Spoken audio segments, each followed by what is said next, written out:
Hello, hello, we're live. We are. Welcome to, I think, the third office hours for data culture here at Helix Eura. My name is Joep Piscar, depending on where you see Lena. She's either there or there. Welcome, Lena. Great to be here, Yup. So we're taking over from Walter and Colin to do a little bit of a shift in the data culture topic. So today we're not going to be talking about machine learning models as much as we're going to be talking about different aspects of the data culture to the more businessy side of things and how to shape processes in an organization and to deliver the best business value using data. I So a like that. short intro. Yup, do you want to go first? Sure, absolutely. So my name is Joep Piscar, live in the Netherlands. Currently, I'm the Chief Strategy Officer here at Helix Eura, meaning I worry about all the things on the long term, figuring out what our services are, delivering those, figuring out what our products are, together with our CTO Walter and a couple of other folks. So that's me in a nutshell. Okay, and I'm Detelina, or Lina for short. I'm the Bulgarian on the co-founders team based in Bulgaria. I like to introduce myself as the psychologist who then started working in IT. So I bring that side of the perspective. And I run Nice. operations here at Helix. So, when I came up with the topic of data driven versus creative decisions, it was because um, I I did a study on creativity last year for an emotional intelligence conference here in Bulgaria, where I was talking about how to ignite the creative enthusiasm in an organization. So, Yup, what was your first reaction when you heard the topic? What did you think about it? So my first reaction, honestly, was yes, finally, because um, data is only one part of the way we make decisions. So a lot of people make decisions based on their gut feeling, their experience, maybe the opinions and experience of others. Um, and there's a whole spectrum of how you can make decisions, and it's like a toolbox, right? And data and being data driven is definitely a big part of what you should do, but it's not the only thing you should do. So my first reaction was really, oh, I'm glad we're talking about this in a wider scope, a wider spectrum, because I think there's so much value in people deciding things based on so much more than just the data they already have. Um, and I've seen it play out in many organizations where they went from being completely based on their gut, making decisions on their experience, moving towards being very data driven. But then there's always that missing part that I think we're going to cover today in this office hours a lot more, which is so much more around the creative aspect of problem solving. And again, that's where you did the study, that's where you did the presentation last year. So maybe give us like a couple minutes of explanation on what the difference is between the two. Okay, so first, I'll start off by saying that in my experience, a lot of organizations make decisions based on what the highest paid person in the room has to say, which is a little bit around intuition, but a lot around organizational structure. Then obviously we have the data-driven aspect, which is collect a lot of data, analyze it, and figure out based on that data where you need to go next, which is good if you have historical data. If you're doing something innovative, you may have some data, but you may need to become creative about how you're going to collect the data that you need in order to make this a smarter decision. And then the creative decisions, this is a little bit related to the design thinking methodology that a lot of you may already be familiar with, which is like how to go into the divergent thinking process where you generate a lot of ideas. And then from the many ideas, how do you come to the one that you're going to bank your efforts on and hope that it works? Yeah, And of yeah, course, that's the answer is almost always a combination of the two. So we're going to discuss how to apply each of these methods and when, so that you can win in business. Yeah, and I think you're right on the money there. It's not a choice where you only use one of these methodologies. To be successful, I think you need to do kind of both and be able to pick the right tool for the problem that you're trying to solve. And by extension, it's really about having a big, large toolbox where you have so many different methodologies and you're trained and used to using them, so that you can pick the right tool for the right job. Um, where different problems just need a different methodology to pull it across the finish line to make it successful, right? Um, and again, that's where being data driven definitely helps, because it helps you a prove what you already are discovering. So you move from not knowing a problem set, then using data to discover the problem set, so it becomes a known unknown, and then you move from that known unknown into a known known, thereby proving your hypothesis, right? Um, but there's a lot of ways to move from unknowns all the way to known knowns, right? And creative thinking, it just generally helps in solving the problem set in a wider range. And for instance, like applying, liberating structures to move from that unknown unknown on the left side all the way to known knowns on the right side, I think just is a good idea. So what are some of the tools that you think are interesting to use, Lena? So I'll start by saying that actually the inspiration for this came from a data training that I decided to do just to see what trainings are available out there for business professionals around using data. And the Mhm. training went through all the different types of analysis of data. So you have the looking at historic data, you have analyzing correlation and causation, and then you have the predictive prescriptive analysis, where you try to forecast what's going to happen and then tell people exactly what to do based on the forecasts. This is which is the prescriptive analytic method. And in that training, they said, so for example, you have this business that is producing hot dogs, and they want to test a hypothesis, which is should we go and create a banana hot dog? Mhm. And then how do we use data to test this hypothesis? And they said, well, let's start searching for how many people out there are looking for banana hot dogs. And Well, zero. zero, yeah, and all of that uh, led me to think about Henry Ford, who was like, if I had asked the customer what they wanted, they would have said a faster horse. So, like, you can't base your innovative product or service decision based on whether people are already looking for it. Not always. In some cases, yes, but in other cases, no. And maybe if they do want it, it will be hard to locate the data for that. Yeah. So I was like, oh my God, if they're teaching business professionals that, then we need to like seriously reconsider data trainings for business professionals, because this is not the way to go. And I wanted to explore a few examples of where this was done correctly and not so correctly. So one example is, I guess, if you look at entertainment industry, Mhm. do you think that we're at a very creative place in the world right now, considering what movies we're watching, what music is being released? My guess is no, because all of the movies I've watched in the past, I don't know, year, at least the bigger budget, the bigger studio movies are all the same. Why are they all the same?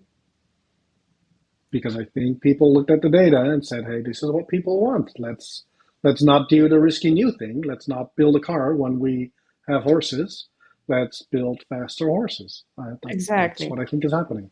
So if you look at my background, I'm actually in my husband's music studio.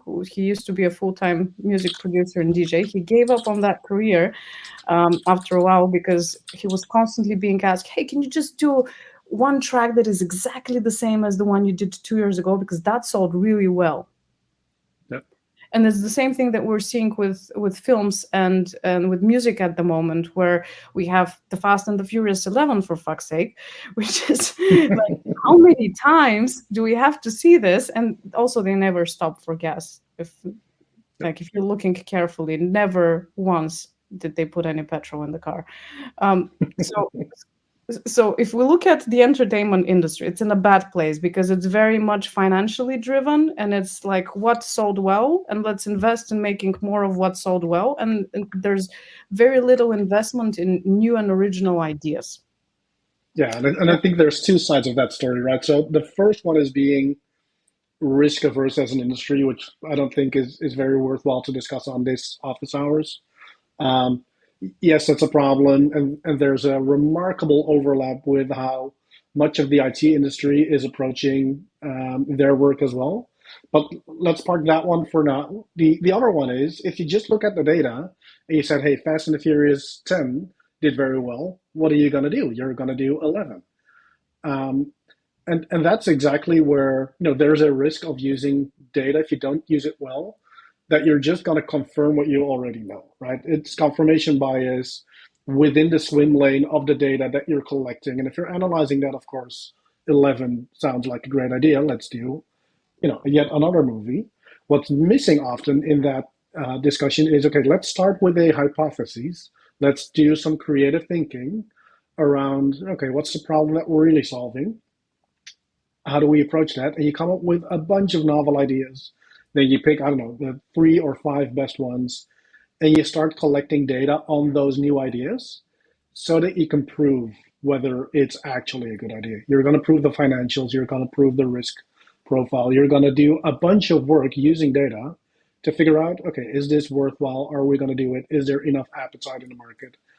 And that's where, again, data comes in, but you have to start with a more open mindset of, okay, let's not do the same thing over and over again, but let's try and solve the issue or the challenge at hand in a much more creative way. And again, it's not a choice. You have to do both, and it's not that you have to start with creative and then go data driven. It's you do all of it at the same time, but you pick the right tool for kind of the right step in your process. So let's explore an example from the entertainment industry again of one of the biggest box office flops of last year, which is, I think, the Madam Web movie, where they decided, oh, let's try something new. Let's have a female superhero movie. And they did a bunch of those, the Marvels, Madam Web. They also did female Ocean's 11, which I think wasn't super successful as well. And what happened was, why did it bomb? Because the whole superhero movie genre has a predominantly male audience. Mhm. So between 65 and 70% of the audience is male. I would add, and that's not in the statistic that I read, but I'll share a link to the video so that you can explore it in your own time. But I would assume that the remaining percent, the female audience, is there to watch it with their boyfriend or husband or whatever. Mhm. And an even smaller percentage of the audience is female and interested in the genre. So what happened was they made a movie which was aimed at appealing to a female audience. It had a female director, female cast, the female lead, everything, and it completely bombed because it just wasn't the right idea for a movie for this type of audience. So if you had looked at the data, you would know that uh, the majority of the female audience is into other genres, and it would be super hard to sway things in the direction that you actually get more of a female audience for a superhero movie. The statistics for Madam Web showed that 46% of the audience of that movie was female, which is insignificantly more than the general average percentage of the female audience that you get for superhero movies. Mhm. Yeah, and I guess that comes down to I'm going to oversimplify a little bit, but data is worthless without the right context. So if you don't know the right context for that data, you're going to make the wrong conclusions. Like in your example, if a majority of the women watching the movies are watching it because their partner also watches it, and that's the primary driver. If you don't have that piece of context, you're going to make the wrong decision based on it because you're going to think, okay, my audience is big enough to do a specific version of a movie like that for that female audience. Turns out that's not true because you're missing a big part of the reasoning why they're watching in the first place. So I guess that brings up an interesting, context matters for data, and Mm. immediately that's also one of the bigger issues that we have with data is that it's just super hard to have that context because that comes back to asking the right questions, collecting the data in the right way so that you have that context. But only after you've collected the data and analyzed it, you're going to see the gaps in context that you then need to start collecting. And it's an iterative process that really requires you to look at your data continuously. Okay, what am I collecting? What's my conclusion based on it? We have to, collect more context to be able to make a decision. And you keep on making small steps in the right direction. Um, and like we said in the beginning, I don't think all organizations are at that point yet where they are that mature with their data sets and collecting and analyzing it. Um, so there's a lot to be won there. Yeah, I I want to bring up another example, which is okay. So you're doing something new and you want to collect data. Um, I was watching a Stanford webinar about design thinking, and in the audience, one of the people asked, "Okay, so we absolutely wanted to collect data because we were doing a project where the third floor of a mall was free, and we wanted to do something nice with it. It was a high enough floor with a good view, and we were like, let's do a beer garden, and we wanted to collect data. Would people visit the beer garden if we made it? So what did they do? They created a poll, Mhm. let the people who visit the mall fill in the form. They were like, yeah, absolutely. I would absolutely go to that beer garden. What do you think happened? No one showed up. Yep.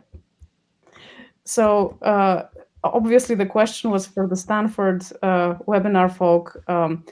What what happened? What was wrong with that? And they said, well, you can't ask people what they're going to do and expect it to be the right answer because they will tell you what they think they're going to do, but then eventually they're just not going to do it. What would have worked better was if you had put in marketing materials. Hey, there's a new beer garden on the third floor, and then just put in a mock-up of a beer garden there, just a guy pouring a jug of beer for free to people, a bunch of plants so that it looks a bit nice, and be like, okay, we're testing this idea of a beer garden, thanks for showing up, here's a free beer, Yeah. would you like to try it again, see how many people showed up. And that's a way to test the idea if it's a new idea. But asking people, no. Like we even had in Bulgaria, we had a website for IT jobs, like an IT job board. And in the beginning, Mhm. they started off super manual, no platform, no nothing, just a bunch of people doing manual stuff just to see if it will pick up. And then you invest in actually developing the idea. Yeah. So, are you saying that MVPs matter? Is that your point? Yeah, but also just be careful about asking people about their future behavior because they will think that they're giving you a truthful response, but it's not going to be a truthful response. Um, I'd like to say that it also starts with a lot of empathy. So the whole foundation of design thinking is that you have to empathize with the people that you're creating the product or service or whatever for. So a good example in that Stanford webinar it was that for the Cybex treadmills, Mhm. where the guy in charge of the product was tasked to improve sales, and he went and sat in gyms for several days and just tried to observe and see if there's anything that he can notice in the emotions that people were experiencing while using the treadmill. And he was like, I saw fear. because they have nowhere to grab, and they're if they start moving fast, it starts being feeling risky. Mhm. So he put guardrails on the treadmill, and that was absolutely revolutionary. Yeah, and that goes to show that maybe our point here is you need to collect data not in a superficial way, but actually dive into the thing that you're trying to solve. And again, step by step, you're going to go from very high level because you only know what you know, and then go granular, more granular, more granular, as your data is showing you the way of where you should be going. Yeah. Um, because if you started out with that treadmill, you wouldn't know that the fear was an aspect of it. You observe, you look at it, and then you dive into it. So I think that the point there is also that data can be very nuanced, and the more granular you get to prove what you're trying to prove, makes a ton of sense. It's a never-ending story of refining what you're looking for, refining the data that you're collecting, so that you continue to get more insights out of it. There's also another aspect to it as well, that we're very used to collecting data about what people think. Mhm. And we need to become a little bit better at collecting data about how people feel about different options. Because we're primarily feeling creatures that have developed the ability to think, not the other way around. And people very often mistake the two, and they will tell you that they think something about something, but in fact, they're telling you how they feel about it. So it's very important to start, as I said, with empathy, understand what the audience wants. So if in the box office flop example with Madame Web, if they had understood how people felt about a female superhero, how the women audience felt about the movies, then they would have maybe gotten a better idea. Maybe what the female audience of the superhero movies wanted was a hotter male lead. Yeah, yeah, and that also comes down to, I don't know, maybe a misconception, and this is more of an unfinished thought than anything else. So please fill in the blanks for me, Lena. But data is often seen as this cold, impersonal, you know, facts. But I don't think that's necessarily true. I think there's a lot of value in, like you say, start with empathy, start with compassion, put yourself in their position, and then start to think about, okay, how does this work? What data do I need to collect? What do I want to know? How do people work, even so that I can circumvent and work around all of these things, so that my data shows more than just the cold hard facts. Because again, they're often without the relevant context, the relevant feelings in this example, to make any conclusion worthwhile. Yeah. And I think that happens in businesses too, right? So a lot of so I used to work at a company, and that company based all of their decisions based on the number of people they had on the bench. It was a consultancy company, um, and they continued doing that for so long, even though they wanted to get into outsourcing, into projects, into bigger things than just having one consultant at one of their customers.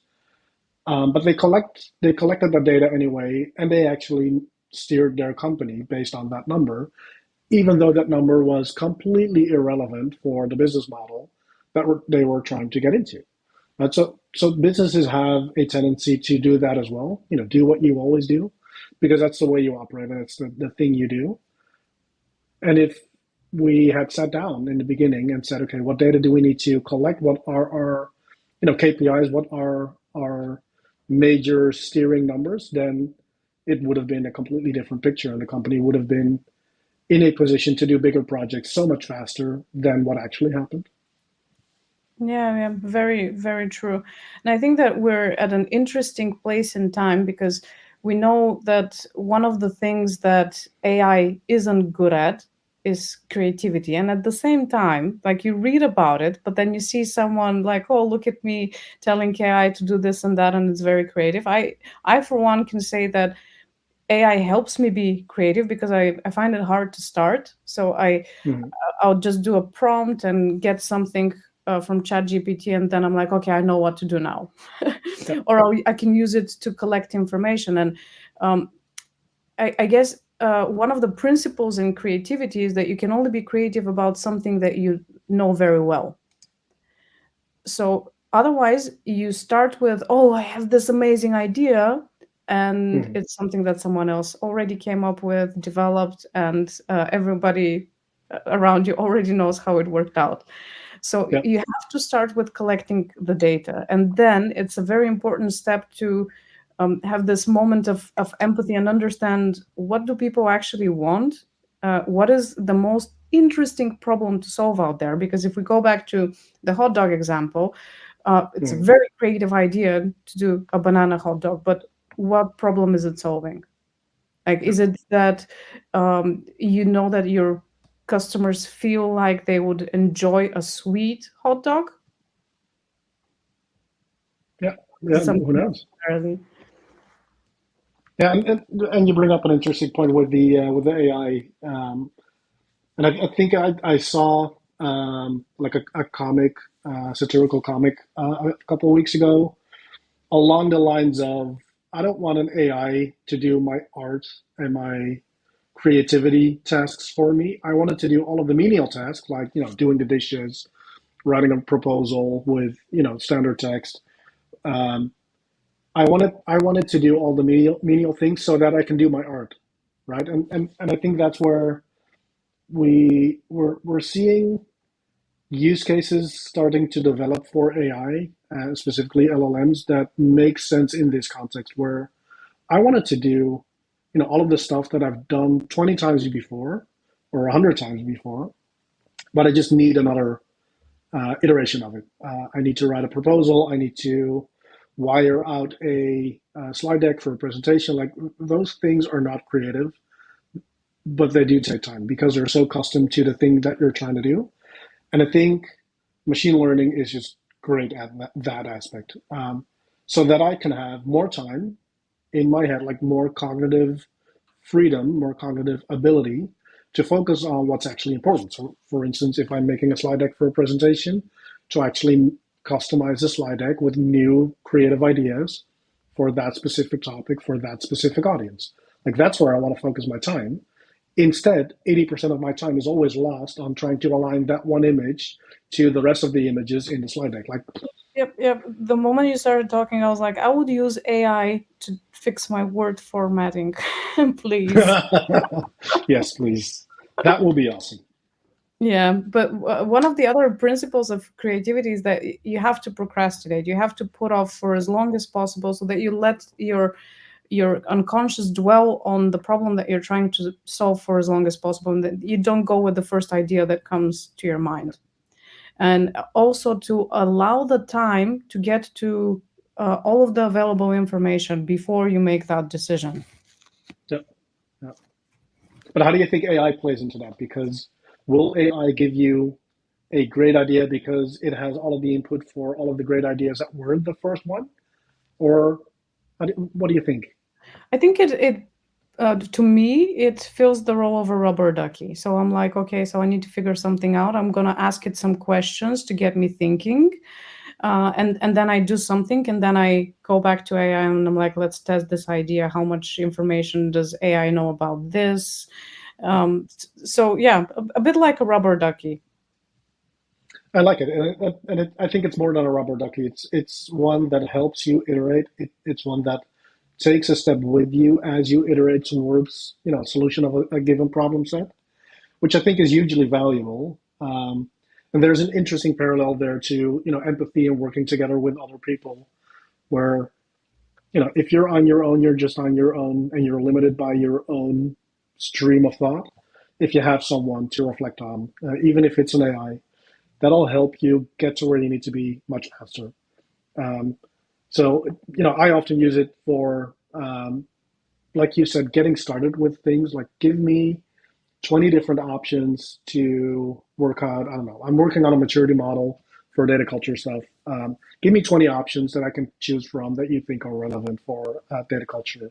maturity model. I'll scrap 18 of those, have two left, and then ask the question again. I have these two, iterate on it with me, and then you come a to a conclusion or to a solution to your problem much quicker.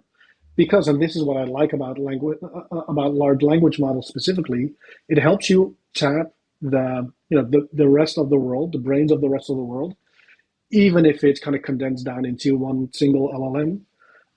But it helps you tap into that collective brain power somehow in a way. And I think that's really promising as this technology develops and as it matures. Is I think we're only seeing like the 1% of the capabilities right now in terms of tapping into that brain power, which I'm excited to see that evolve over time. And I'm especially interested in it just solving my menial tasks that I have to do all day. Yeah. So, do you think that there's a risk of data hindering creativity in the long run because we're becoming so reliant on data analytics, on AI? Do you think that this is going to turn us into let's look at the data. If there isn't any data, then we're not going to go through with this. There's definitely the risk, and to put that into a little bit of a broader perspective, I think the IT industry as a whole is very much into system one thinking, which is kind of automatic pilot, risk averse, do what you always do. And I think there's a lot of that, and maybe even a little too much of that in the industry right now, where I think we should focus on the more creative ways of solving problems. And it's one of the things I strongly believe in, that it even reflects in the three pillars that we at Helix Zero have figured out. Is it's not just about technology, it's not just about data, it's not even about a combination of the two. It's a wider range where, yes, it is about technology and operations and cloud and all that stuff. It is about your data and how you use that data, but it's also about how you interact as humans. So that's kind of the three pillars, where we also very much focus on the organization and the cultural aspect of being successful with data, because especially in larger organizations, it's all about people interacting, how they collaborate, how they give each other work or tasks, and a lot of it is just super inefficient right now. But it's important to realize that if you don't pick up all three of these pillars, then you're not going to be successful in any one of them. You have to do all three to be successful, even with one of them, right? So, and I strongly believe that that is very important, because again, we're so based in technology, so based in facts and figures and data, that we often forget the human aspect of all of this. Yeah, yeah, I think you're very right, and I want to go back to what you said about the system one thinking because I am also seeing that we're trying to be super logical about things, and Mm-hmm. the data analytics is something that could potentially sway things in that direction because you be like, where's the data for that? How do you know? Let's test it out and so on. But there's a human element to it. And creativity is basically a human capacity to operate in a different way that is rather playful. And Yep. I've come to see very few organizations create a playful workplace. We used to have Yep. offices and we would have foosball tables and pool tables and playstations and whatnot so that Oh, people could. remember the slide in the Google Office? That was peak Silicon Valley. That's another story. But at least we were living in an era back then, and this is about 10, 15 years ago, where playfulness was an actual thing. And I think it's been being taken over by gamification, where you get a badge because you do a thing. Like, that's not what I'm talking about, No, right? this is That's just effort reward. This is a different kind Yep. of thing. Playfulness is about experimenting and doing something without knowing what's going to come out of that. And because we're all in this like hyper productive phase Yeah. in history, it's like everyone must be productive all of the time. So we leave very little time and space for actual creativity. And I think this is why things like Madam Web happen because it's not Yep. true creativity. It's a contra type. You're doing one thing and you're like, let's completely turn this around and change it to the exact opposite, which isn't Yep. real creativity. So we have a question from the audience. Can you perhaps tell us about how you approach some of the issues that your clients have? How do you leverage the data to uncover the issues versus using the data to understand how to prevent them from happening? So one of the cool things about data is that if you collect the right type of data, you can have this information about how people feel about things. The more information you have Mhm. on an individual entity level about an individual user, the better you're going to know how they experience the business and what particular aspects of that business could be improved or modified in some way. And then we also do creativity workshops with companies where we help them adopt the principles of having a creative workplace. How do you do meetings so that you can actually get people into this divergent thinking mode where they start generating new and fresh ideas? How do you break out of the framework that we're all so used to just having operational meetings? We update progress problems and plans, and we just overly focus on productivity, and we don't really talk about, okay, what would happen if we did this? Yeah. Yeah, I think there's two aspects I want to lean in on a little bit. Um, the relentless focus of the industry on productivity is really hurting us. Comes back to your question earlier. I think we're focusing too much on productivity defined as how much work do you do, and I think that's just a wrong way of thinking about it. The wrong So I read KPI. a book. What's that? The wrong KPI. The wrong KPI, exactly. We're focusing on the wrong KPI because instead, what we should do is focus on two things that I think are interesting for this discussion. A is your cognitive load. So, how much stuff fits in your brain and how much are you kind of juggling?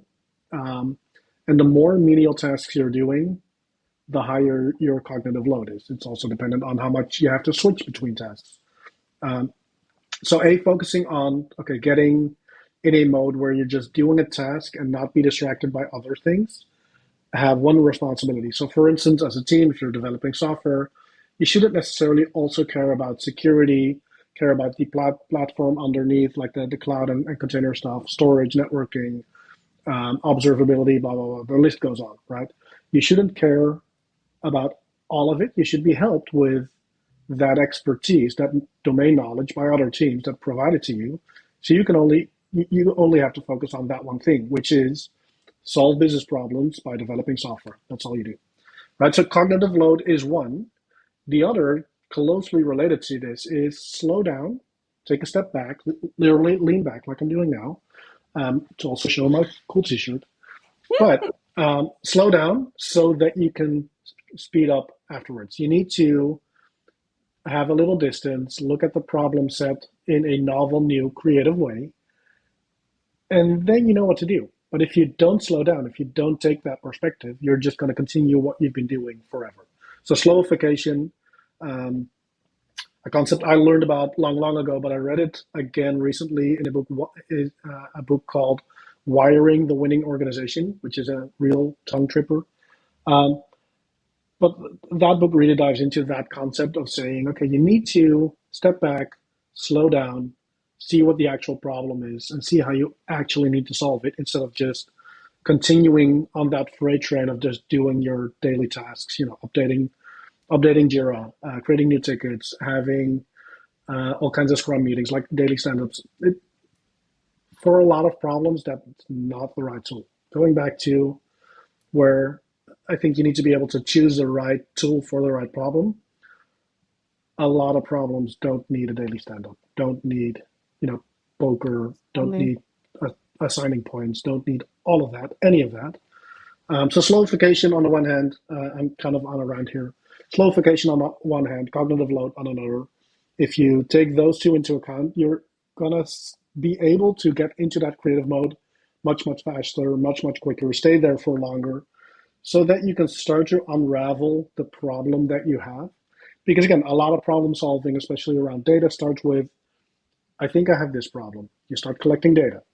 Then you look at the data and you go down into one level below, one level more granular, and you start to kind of follow that path of the data, all of those breadcrumbs. And it's like a t-shirt with a loose wire, like a loose thread. You start to pull on that thread piece by piece, bit by bit, and then you end up with data that is so specific to the problem that you're trying to solve, so granular that you can start to point out the actual solutions, right? So coming back to the question, I think that's the key, is to be able to get in a mode where you can start to pull that thread of that loose t-shirt, bit by bit, so that you can end up with a very specific solution to that very specific problem.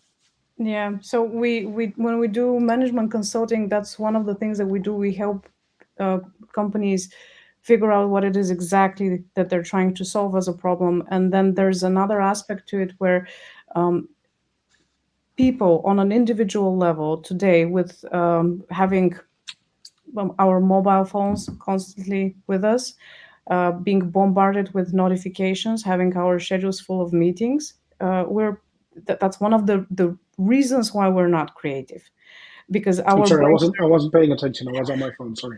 exactly, because we're non-stop just running in our work treadmills. So when we do creativity workshops, we teach people how to get into that state of mind where they're feeling confident, playful, just a little bit of a fuck around and find out kind of mentality, which is very difficult to have at work, where you have performance meetings and KPIs and everything's measured, and how long did you stay at work, when in reality our best ideas come to us when we're not at work. Sometimes you just wake up with a really cool idea about doing something. So it's a lot about teaching people how to break out of the habit that we've come to develop as a society today, and start operating in a new way, because creativity is not a talent, it's a way of operating. Yeah, and I very much like that. I've heard you say that before, and I think you are so right. There is, in my opinion, no such thing as a creative person. Everyone is inherently creative. Everyone has that. It's a matter of unlocking it and actually doing it. To an extent, you're right, but the big five personality test, one of the skills there is openness. And Mhm. openness is what correlates most highly with creativity. So you need an open mind to be creative. And with every stressor and every urgency and deadline and all of the structure that we have at the workplace, we kind of shut openness down. So one of the most interesting thing is that the things that kills creativity just right on the spot, the quicker than anything else, is fear. Yeah. And we have a lot of anxiety today as a society. Part of that is due to technology, because Mhm. we've come to expect everything to work as smoothly as it does when we use technology, and it doesn't.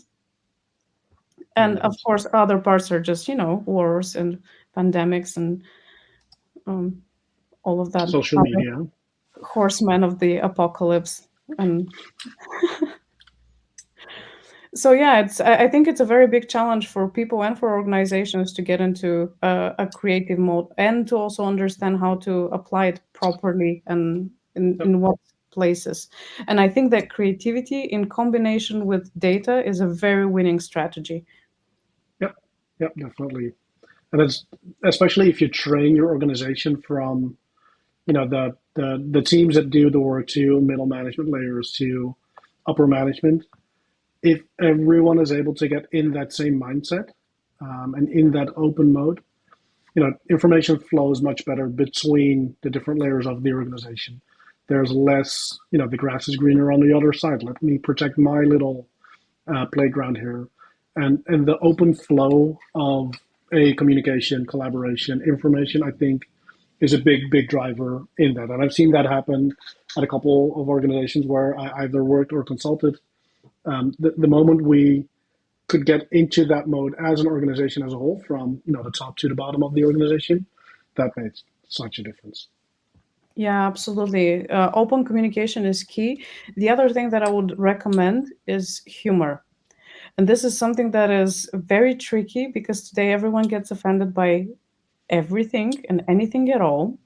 So it's especially difficult to have a workplace when you can tell a joke that you find funny and other Yeah. people will find it funny, but everyone is scared shitless that someone is going to get Yep. offended by it.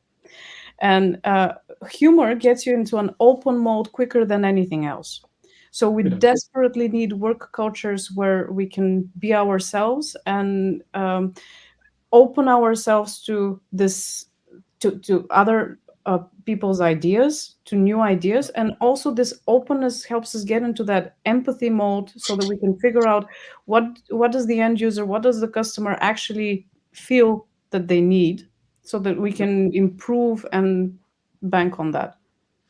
Yep. And just to add a little to that, one of the mantras I try and live by, which is, hard doesn't always work, but I try to I try to strongly hold ideas until proven otherwise. Meaning, I hold them, I have a strong opinion on them, but I hold them very loosely. Meaning, if a better argument comes by, if someone convinces me, I immediately drop my strong opinion and replace it with a different strong opinion. And it's hard to do right because there's risks associated with being that way. But by doing that in the right way, you always dive into an idea assuming that there's a better idea, assuming that there's a better way. And this is the crucial part, it's probably another human being that will disprove your idea and help you further your thinking, make an iteration on that idea so that you continuously move forward with that thinking. I don't hold them forever. I'm very easily convinced to have another opinion, and I'll have that opinion strongly too. Doesn't work Yeah, I for think everyone, it's yeah, and I've had, sometimes successful matches with it, sometimes not.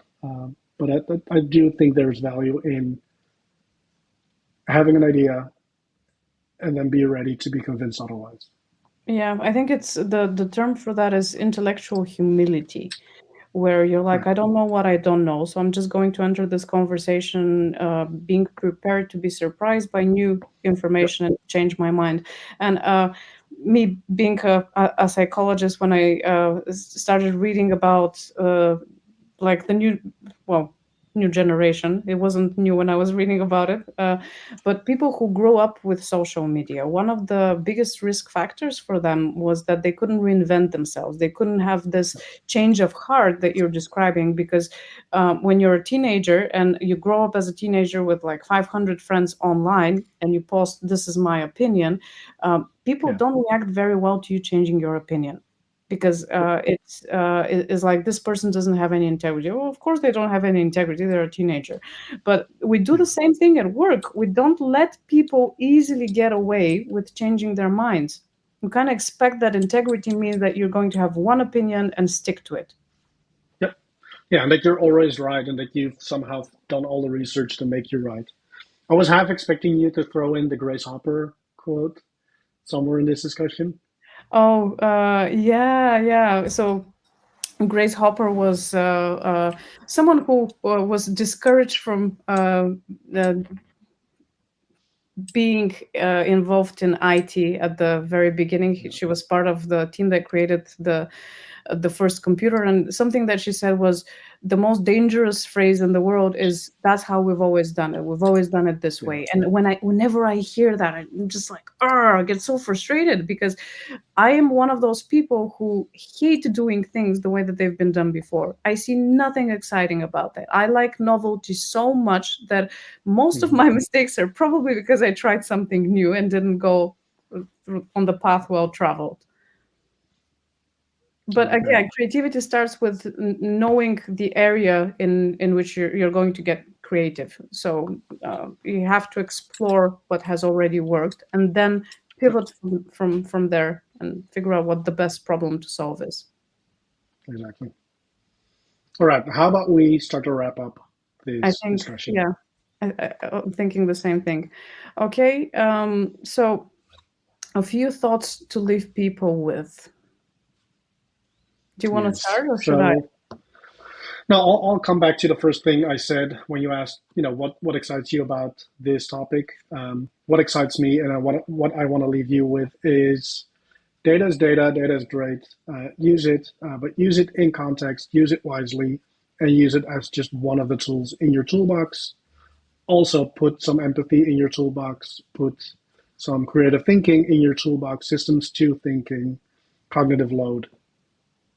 That's it. Okay. And me, as the psychologist, data is super important. And uh, to me, data is important when we correlate that with what we know about people and using it to understand more about people. My first experience with data was in psychological experiments, because actually statistics originated from there, psychometric analysis and all of that. So you have to always combine the data expertise with trying to understand more about the human elements of your organization, of your customer base, user base, and all of that. And that's the winning strategy. Agreed. Wise words to end this office hours with. Next week, Colin and Walter will be back, and And we'll be and back soon. Joep and I will be back on the 25th when we're going to, so the 25th of April, we're going to come back to you with another topic about data-driven company goals. So we talked about how KPIs, performance measurements, goals, these things can stagnate creativity. Because they can create a lot of pressure on people. We also know that organizations are notoriously bad at executing on their strategies. So we're going to look at what it means to use data to be better able to execute your strategic goals. So Very, very true. come and see us again on the 25th of April. Exactly. See you then. See ya. Bye.